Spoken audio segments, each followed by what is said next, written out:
But it gets even crazier. History records the Bursagal eclipse of 763 BC. A shadow swept across Assyria over Nineveh. And when Jonah preached, the people were ready. They had seen the heavens shake. They repented. Judgment was delayed. Now fast forward in 2017 and 2024. Two eclipses crossed the United States.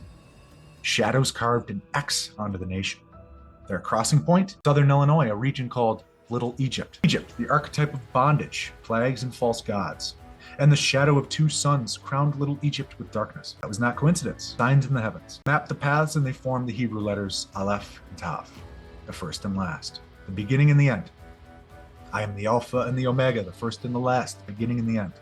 The signature of God traced in shadow across the land. But it gets even crazier. In 2024, the eclipse passed directly over towns named Nineveh.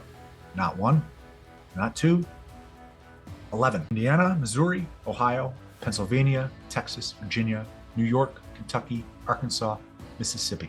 11 Ninevehs shadowed by the heavens. The echo is deafening. Ancient Nineveh had one eclipse and repented. Modern Ninevehs had 11, and we scroll ticked. Nineveh fasted, we feasted. Nineveh wore sackcloth, we wore masks. They turned from violence, we doubled down. Corona, fiery halo of an eclipse. Corona, the virus that crowned the world with fear. Corona, the false crown given to the riders of conquest and death. Coronavirus, the corona of the sun, the crown of fear, the crown of false kingship. The heavens wrote Aleph and Tav. The skies darkened over 11 Ninevehs. The shadow crowned Little Egypt.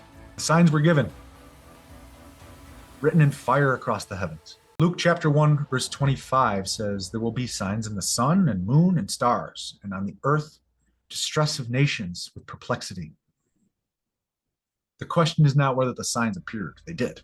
The question is whether we will hear them or mock them until it's too late. But above that false crown, the true corona burned, the sun itself, the heavens reminding us that light still rules, that prophecy still speaks, that judgment still waits. Nineveh was given a choice. So are we. Repent or collapse. Turn back or be swallowed in shadow. The heavens are not silent. They are screaming.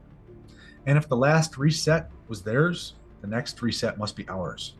History is written, prophecy is unfolding, the heavens are screaming, the beast is rising, the crown of fear is on your head. Will you bow or will you rise? But here's the hope. There is always a remnant. There is always a Nineveh willing to repent.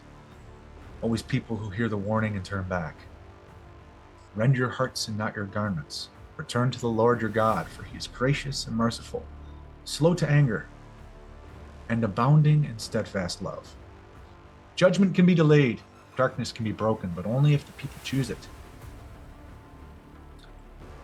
Because what we're living through isn't just history, it's prophecy, and the heavens are speaking again. Are you listening? Humanfluence, out.